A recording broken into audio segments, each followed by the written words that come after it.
Hi friends, welcome to మంచివాడు YouTube channel. Present నేను మా ఉమ్మడి గుంటూరు జిల్లా గురజాల మండలం అంజనాపురం అనే గ్రామం దగ్గర అయితే ఉన్నాను.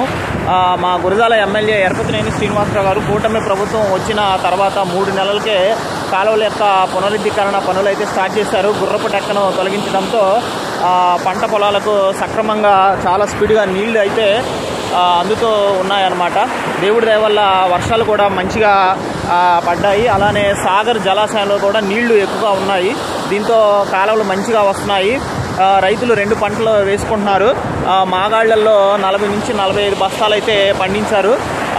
ఇలానే ప్రజల కోసం ప్రజాప్రతినిధులు మంచిగా పనిచేయాలి. ఎమ్మెల్యేలు, ఎంపీలు ఏ ప్రభుత్వమైనా కూడా మంచిగా పనిచేయాలి. దేవుడు కూడా కరుణిస్తే ఇలాంటి ఫలితాలు అయితే ఉంటాయి. ఎప్పుడూ రైతులకి మంచి జరగాలని, ఇలానే మంచి జరగాలని కోరుకుందాం. పల్నాడు జిల్లాలో జరిగే మరిన్ని విశేషాల కోసం తప్పకుండా మన ఛానల్ సబ్స్క్రైబ్ చేయండి. ఈ వీడియోని లైక్ చేయండి. Thank you friends.